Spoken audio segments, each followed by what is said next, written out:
Mario Odyssey is widely regarded as one of the best Nintendo games to come out this decade, maybe even this century. It has fun characters you could talk to, some exciting looking main attractions, and a general feeling like you're meandering through a bunch of fantasies brought to life. It's this very colorful and cutesy experience that's a lot like what you'd get if you went to Disneyland, this world of imagination for you to walk through. And that's nice, and clearly a lot of people like that, but the truth is, Disneyland is not a good video game, and neither is Mario Odyssey. The game uses fantastic art direction and an all-you-can-eat buffet of fan service to hide its poorly thought-out world design and lack of overall depth. It's a game that feels like it was created backwards, starting with the graphics and presentation and rushing the actual game design at the last minute, almost as a throw-in. It really is effectively just a virtual theme park. But somehow, this theme park convinced a lot of people that not only is it a full video game, it's actually a masterpiece on the same level as something like Breath of the Wild. And while I don't really agree with the comparison, I actually think it's pretty useful here, because it highlights just how bad Odyssey really is. Every single thing that Breath of the Wild does well, from the intangible revival of the series' spirit to the actual implementation of ideas and mechanics, Odyssey doesn't even really try to do, never mind succeed at. Both Breath of the Wild and Mario Odyssey were sold as open-world interpretations of their respective franchises, focusing primarily on exploration and discovery. But calling what you do in Odyssey exploration or discovery is like calling a run to the supermarket an adventure. For starters, the worlds are mostly very small and sparsely populated. You have a handful of short activities scattered throughout a mostly barren landscape with almost nothing to keep the player engaged in between. The only really fleshed out areas in the game are New Donk City and the main paths for each world, although even then, not always. Everywhere else is extremely shallow and doesn't have much, if anything, to explore. What makes this worse is that despite the fact that the game actively encourages you to explore every corner of new kingdoms you go to, a huge chunk of what you can do in each world is arbitrarily hidden the first time you go through it. At least 2/3 of the things you can do only appear after you beat the first boss, so there isn't that much to find or do until you finish the main path. That means players who do what the game suggests and try to explore new kingdoms are effectively punished for doing so, since they're going to have to go through everything again after they beat the boss. But even after that, another third of all available moons still can't be accessed until you beat the whole game, which means players are expected to go through every single world at least 3 times. This would have been more acceptable if the worlds meaningfully changed and added new challenges that build off of the player's mastery of the mechanics, since, they beat the game, but all the activities are completely interchangeable and the new ones even sometimes assume the player has no real understanding of the game's mechanics. Newly unlocked challenges are all exactly as difficult and complex as the very first ones you do in the game, and they all give the exact same rewards. And that actually brings us to the next big problem. The only tangible things you can get in this game are gold coins, purple coins, and moons. While these could maybe be almost enough rewards by themselves in a normal game if they were placed very strategically, in Odyssey the vast majority of these are literally just sitting out in the open. Not even on a platform or anything, just sitting there waiting for you to walk over and pick them up. Now, to be fair, I don't super mind this for the coins, because they always sort of played this role in past Mario games. They're mostly there to encourage players to take certain paths that may be a bit more challenging or interesting, and both types of coins have some actual value in this game, because if you collect a lot of them, you can buy fun decorations for Mario and the ship, so those are at least somewhat excusable. Moons, on the other hand, really shouldn't work this way, because they play a very different role. Usually, and by usually I mean in literally every other platformer or 3D Mario game I've ever played, moon-equivalent collectibles exist to either encourage or straight up force the player to complete challenges and obstacle courses or to explore the outer reaches of the world. In other words, to get players to play the game. Developers do this because while players generally like playing video games, humans usually need a little bit of extra motivation to do things that they aren't explicitly told to do, even if those things are fun. So these collectibles aren't important in and of themselves, they only exist to help motivate players to play the game. But somehow, the creators of Odyssey got this completely backwards, and made moons the main goal of the game while treating gameplay as just another way for the players to get them. While you do get a few moons from going through the main path of each kingdom or by exploring the world and doing small challenges, those are actually a small percentage of all the moons you can get. At least half of the nearly 900 moons in this game require the player to either walk to a specific spot out in the open or talk to a specific character. They're not hard to find or hard to get to. You don't even need to do anything special most of the time to get the moon once you're in the right spot, it's just given to you. I find this design choice really confusing, because this actively discourages players from actually playing the game. If you tell players they need some number of moons to progress, and then you hand them most of the moons they need without really having them do anything, then players aren't going to go out of their way to find the gameplay. Most humans, being human, prefer to take the path of least resistance and will take the moons they're given and move on. Even if it's not as fun, that's just kind of how humans work. Like I said earlier, that's why so many games have this kind of incentive structure in the first place. And sure, some completionists will try to get all of the moons, but most players aren't completionists and will try to play the game at least semi-optimally. And if you can get moons without trying, why would you go out of your way for the harder ones? And by the way, the other side of the coin here is that for those more dedicated players who do go out of their way to complete the harder and, in theory, more fun challenges, all they get for completing them is just 1 moon. The game never actually rewards players for pushing themselves or trying interesting things, which makes players who actually do that feel cheated. It feels like you're being punished for trying to explore the deeper parts of the game when you could be ignoring them and getting the exact same rewards. It's kind of shocking how badly Odyssey messed up this incredibly simple game design concept, especially since every single past Mario game already solved this problem in a dozen different ways. Things like power-ups, one-up shrooms, red coin challenges, and comet coins all had clear roles in past games as tangible rewards for exploring a little bit or going out of your way for harder challenges. But for some reason, these were all removed in Odyssey to be replaced by moons. I mean, the game even already has purple coins that could serve this exact role, but the designers still dumped moons all over the place. But that's just the tangible rewards in this game. There are also intangible rewards for the player to find in the form of Easter eggs. Generally speaking, Easter eggs are great because they acknowledge the human playing the game in a fun way. When used thoughtfully and sparingly, they can add a lot to a game. But Odyssey is inundated with Easter eggs. If something isn't a moon, it's an Easter egg or reference, and most of them are repeated dozens of times throughout the game. It's so out of control that out of the 6 fully developed kingdoms in this game, 2 are devoted entirely to referencing old Mario games. There's so many of these little Easter eggs that a lot of them even give the player moons because they have so little value otherwise. This is an unreasonable amount of this stuff. It doesn't feel special to find a reference in a game that is primarily references, to find Easter eggs in a game that has almost nothing else to reward the player with. At a certain point, most players will just ignore the fun details and skip straight to the more tangible rewards, since even though there's also too many of those, at least they're kind of worth something in the game. And that's everything the game has to offer in terms of exploration. A handful of different collectibles that have less value the more you get them, and so many Easter eggs that they aren't exciting to discover. Compare all of this to the exploration and rewards in Breath of the Wild. You can find weapons, armor, treasures, Korok seeds, shrines, boss battles, new abilities, and even entirely new sections of the world for you to explore. All of these rewards either tangibly change the player's gameplay experience or are, in themselves, experiences to play. And, of course, that's all on top of the references, Easter eggs, and fun world-building details you can discover. But if Breath of the Wild was made by Odyssey's game designers, every single one of these things would basically just be a Korok seed, and all of the puzzles you would do and experiences you could have would just be Korok seed level puzzles that give you more Korok seeds. But maybe these criticisms aren't totally fair. Maybe you'd argue that Odyssey was miscast as an exploration game, that it's really supposed to be more of an open world platformer or collectathon designed around Mario's incredibly dynamic movement abilities. But that argument just makes the game look worse, because while Mario has maybe the best mobility of any Mario game, or even just any video game ever, that movement ability is either sidelined or just outright removed for the vast majority of the game. We already talked about how a lot of the moons, and therefore most of the content, don't require anything from the player, and that you can get enough of these kinds of moons to almost finish the game not just without using any of Mario's abilities, but without doing much of anything. So based on that alone, I don't think it's really fair to say that this game was meant to be a platformer or that it was designed in any way around Mario's movement. But it gets worse, because of the remaining moons that do require actual gameplay, many of them still don't use Mario's full range of movement, or even a subset of it. In fact, most of them actively prevent you from using Mario at all by forcing you to use these captures instead. Captures are the main mechanic of this game, and they allow the player to take over and play as enemies you encounter in the world. But while this sounds like an exciting and creative mechanic that adds more variety to the game, in practice, most of these captures are incredibly shallow and gimmicky, replacing Mario's entire moveset with only 1 or 2 movement options or abilities that are mostly slow and clunky to use. A lot of the challenges in this game that do require some gameplay are built around these captures, and given how limited their movesets are, there's inherently a pretty low ceiling to how complex or interesting they can possibly be. But that's assuming the developers even tried to do anything creative with the captures. Most of the challenges are short and lazy, just a very simple concept introduced and then that's it. The challenge is over before you can even really start experimenting with the captures. Even the extra hidden moons you can find in the challenge rooms rarely require you to do anything special. You usually just need to notice some extra path and walk through it to get a moon. None of these meaningfully challenge the player or even provide any interesting use cases for the captures, and they certainly don't build off of any of the skills the player might have developed while playing the game. Now, there are still a few challenge moves that require you to be Mario to get them, but even then, most of the time it's just running straight, jumping occasionally, and sometimes throwing your cap. These challenges rarely require players to use Mario's full strength as Mario, and none of them come even close to the kinds of platforming you see in any of the other 3D games. It's so bad that the only times anyone really uses Mario's full movement ability is when they're literally trying to skip content. There's 2 trains of thought in trying to justify this. The first is that having all of these moons makes the game more accessible for younger audiences or less skilled players by allowing them to progress without needing to be that skilled. But that shows a complete lack of understanding of what makes the game inaccessible in the first place.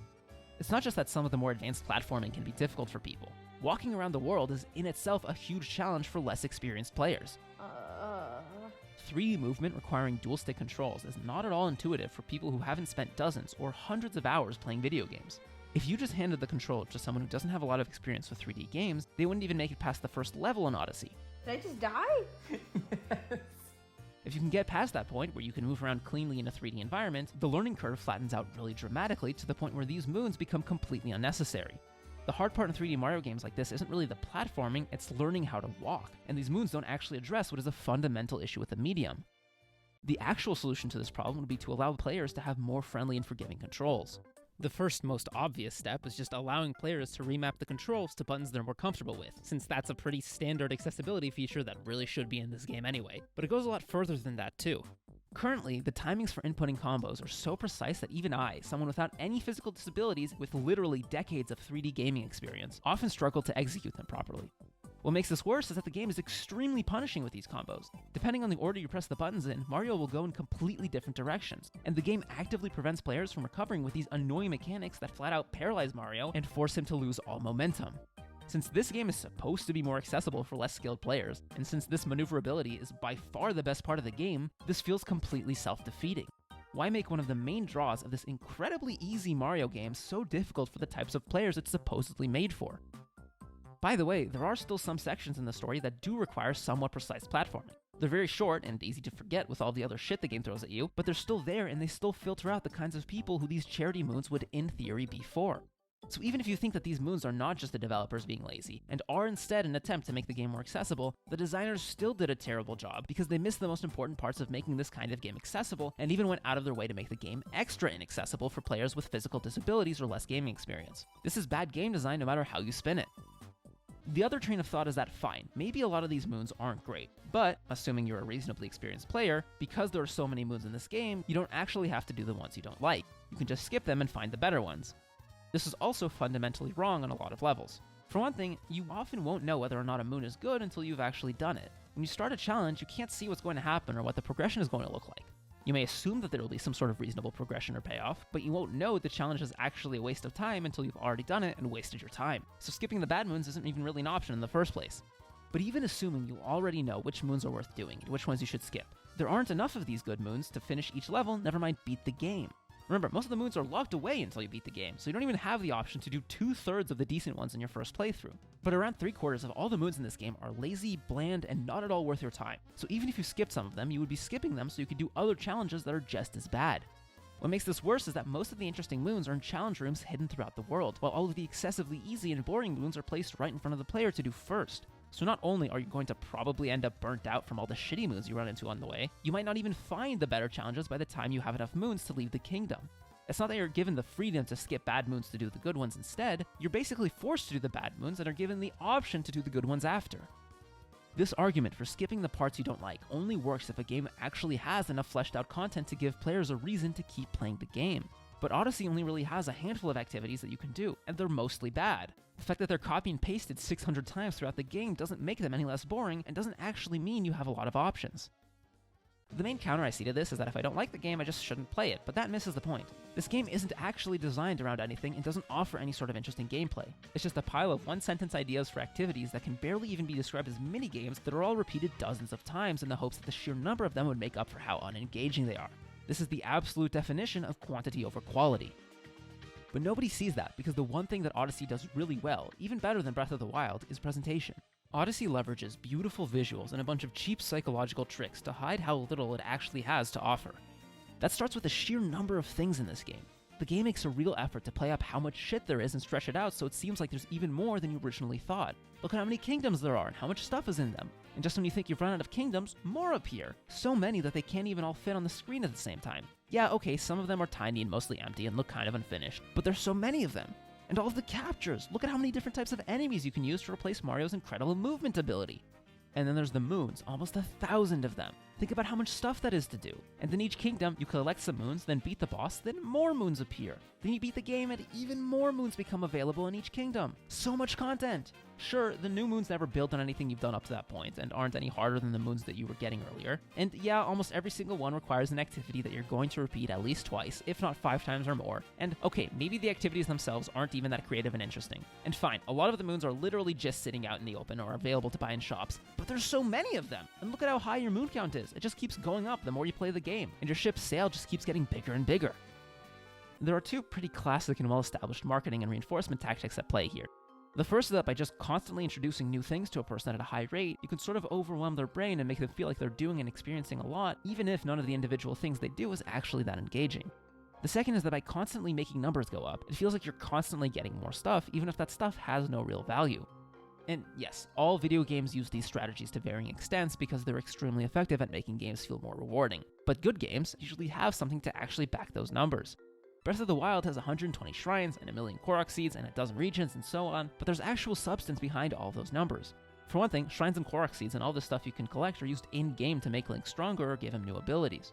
For another, you actually have to play the game to get all the shrines and Korok seeds and whatnot. They're rewards for doing actual tasks and challenges. Plus, there's a ton of other stuff you do in the game that isn't represented by numbers, and a lot of rewards that are more intangible. The numbers in Breath of the Wild are a relatively natural result of how much actual varied content the developers made.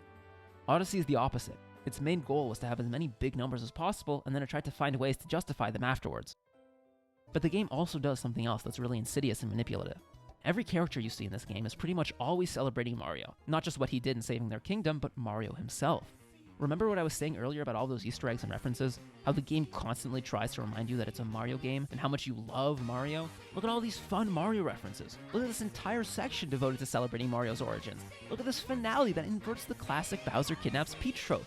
Look at all of this. Mario's incredible. He's amazing. How could you not love Mario, given all of this?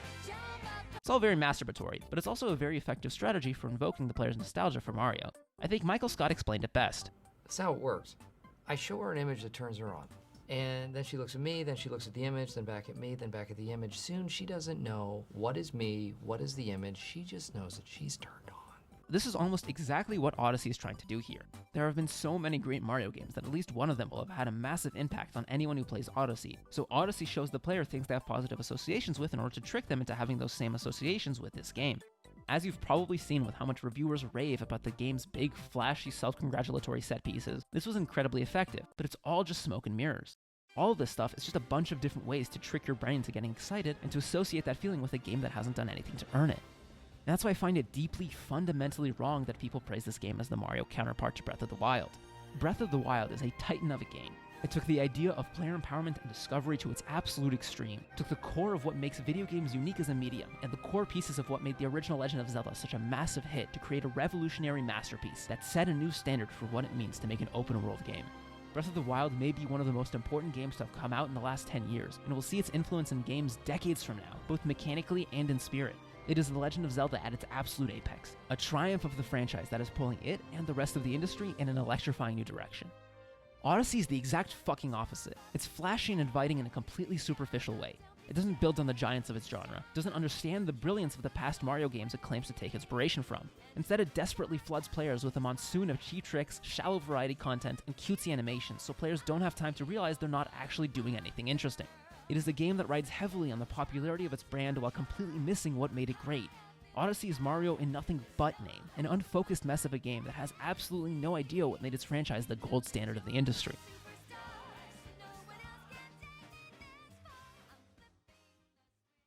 If you agreed with my criticisms throughout the first half of this video and want more, you should know that most of the first half of this video is basically a summary of Joseph Anderson's video on Mario Odyssey. I wanted to expand on some of his ideas and use them as a foundation for my own, but his video is a full 2 hours long, and I assume not everyone who watches this video will have watched that one.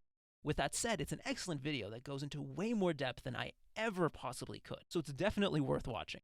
A card to it or a link or whatever should be on the screen now and will be in the description. By the way, this video is a re-upload, because I realized I didn't credit Joseph Anderson in my original video. He didn't reach out to me or anything, I just realized it 2 months ago and felt bad and took it down voluntarily. It then took me about 2 months to get around to re-uploading it. Is this just a drop? Yeah. Did I just die? Yes. Where was I supposed to go? They said that was up ahead.